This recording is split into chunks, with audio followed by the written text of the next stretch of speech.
Hi hello welcome to our channel. నేను మిసిరి. ఈరోజు మనం చెప్పుకోబోయే కథ ప్రేమ్ మజిలీ పార్ట్ 112. ఇక కథలోకి వెళ్ళిపోదాం. అంకుల్, మీరు ఇంటికి వెళ్ళండి, నేను ఉంటాను అని అన్నాడు అనిరుద్. పర్వాలేదు అనిరుద్, ఇంటికి వెళ్ళినా నాకు మనశ్శాంతి ఉండదు. పక్కన రూమ్ తీసుకున్నావు కదా, అందులోనే ఉంటాను. నువ్వు భోజనం చేసి 3 రోజులు అవుతుంది. స్వరకి బాగానే ఉంది కదా, కాస్తైనా తిను. స్వయంగా తెచ్చి ఇచ్చాడు రామనాథ్. ఇప్పటికి ఆలస్యమైపోయింది.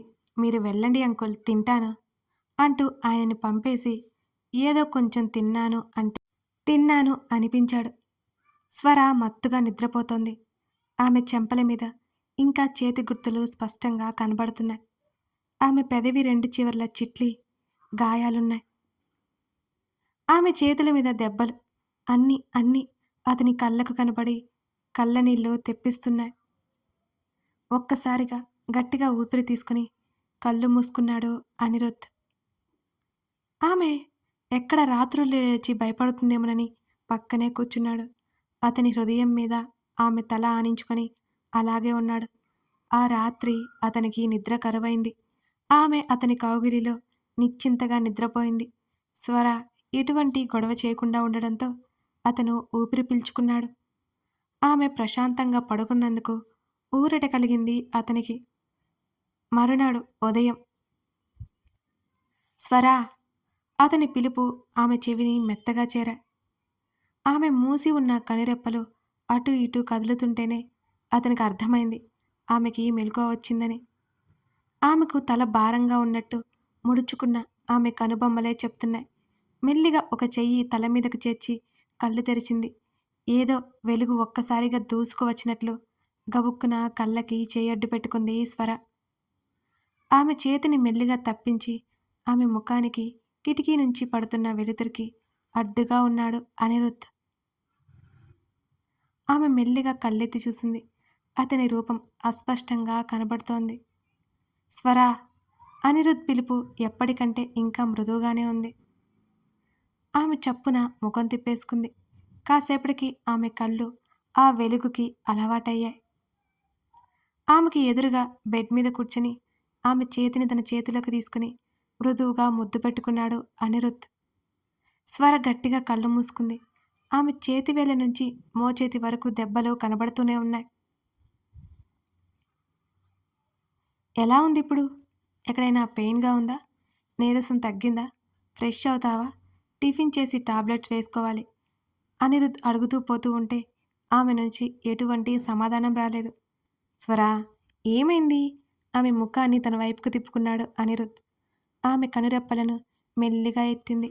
అప్పటికే ఆమె చెంపల మీద జరుగుతున్న కన్నీళ్లు తుడిచాడు. వాష్రూమ్కి వెళ్తావా అని అనిరుద్ అడిగాడు. ఆమె మాట్లాడలేదు.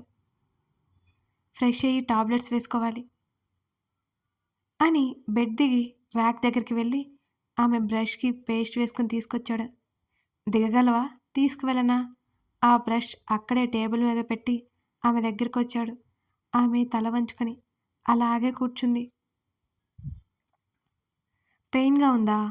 ఆమె గడ్డం పట్టి తలని పైకెత్తుతూ అడిగాడు అనిరుద్ అతని కళ్ళలోకి చూస్తూ. నన్నేం అడగవా అని స్వర మెల్లిగా అడిగింది. దేని గురించి అడగాలి? నీకు ఎలా ఉంది అదేనా అని అడిగాడు అతను. నేను నేను స్వర చెప్పలేక వణుకుతోంది. స్వర, ఏం జరిగినా నిన్ను వదలను, అర్థమైందా? నువ్వు లేకపోతే నాకు ఎవరున్నారు?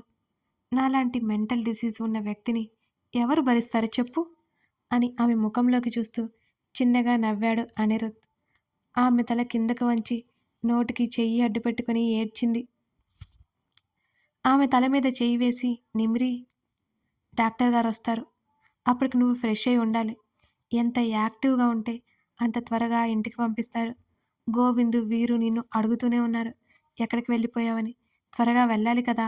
అతను తల కాస్త కిందకి వంచి ఆమె ముఖంలోకి చూస్తూ అన్నాడు. ఆమె కళ్ళు తుడుచుకుని తల ఎత్తింది. ఒకసారి నిన్ను హగ్ చేసుకుంటాను. ఆమె స్వరం లోతుగా తడబాటుగా వచ్చింది. ఆ మాట వినగానే అతని కళ్ళల్లో నీళ్లు చిప్పిల్లాయి. నువ్వు పర్మిషన్ అడగడం ఏంటి స్వరా? అతని స్వరం పూడుకుపోయింది. ఆమెని అమాంతం హత్తుకున్నాడు అనిరుద్. ఆమె కళ్ళు మూసుకుని అలాగే ఉండిపోయింది. ఆమె తల మీద ముద్దు పెట్టుకున్నాడు. అతని మెడ చుట్టూ చేతులు వేసి అతని మెడవంపులో ముఖం దాచుకుంది స్వర. పద, ఆమెను 2 చేతుల్లోకి తీసుకుని వాష్రూంలోకి తీసుకెళ్ళిపోయాడు అనిరుద్. ఆమెకి ప్రతి ఒక్క పనిలో సాయం చేసి టిఫిన్ పెట్టి టాబ్లెట్స్ వేశాడు. ఆమె బొమ్మలాగా మౌనంగా ఉంది. డాక్టర్ రావడం, టెస్ట్ చేయడం జరిగాయి. ఇంకో 2 రోజులు అక్కడే ఉండమన్నారు. ఆమె బాడీ ఇంకా వీక్‌గా ఉంది. ఆమె శరీరం మీద కొన్ని గాయాలున్నాయి.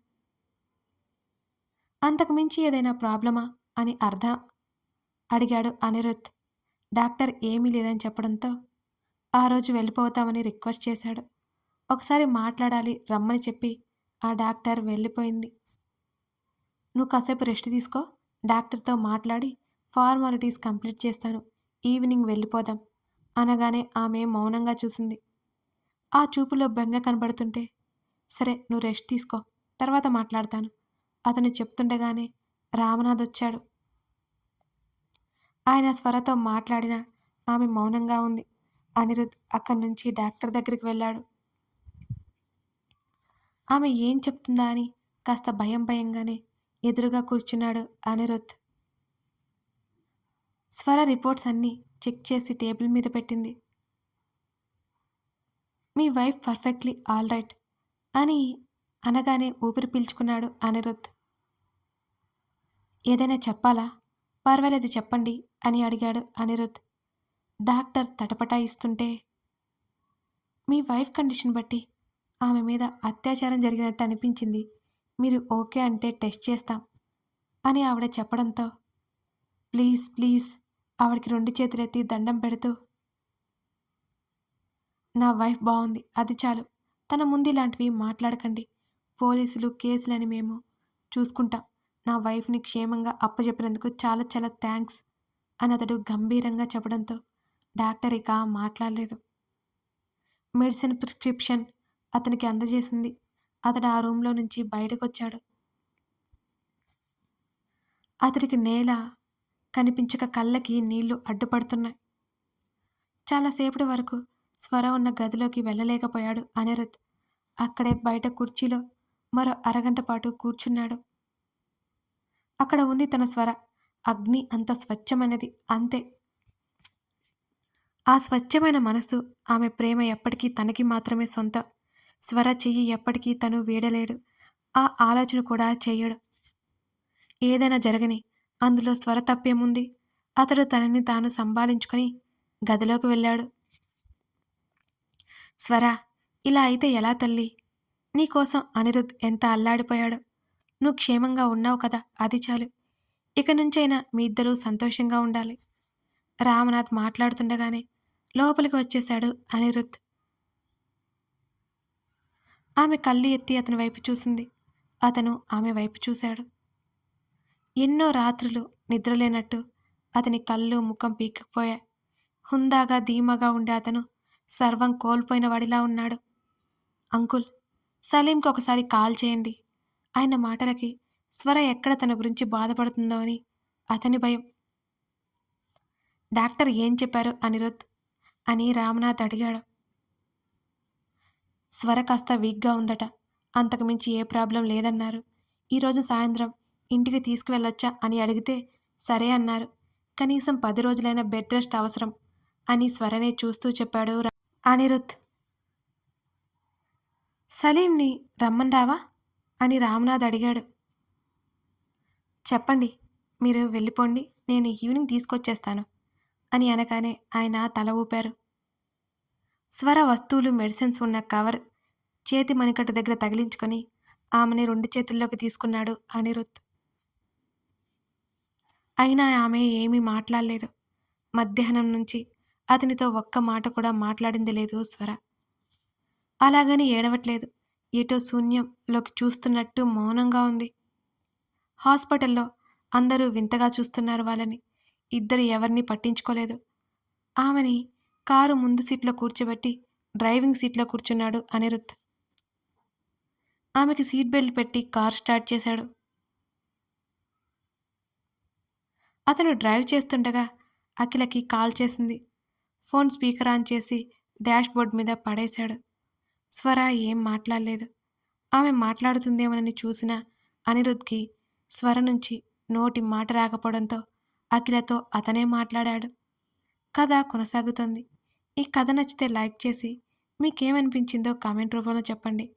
అలాగే మరిన్ని కథలకి మన ఛానల్ని సబ్స్క్రైబ్ చేసుకోండి.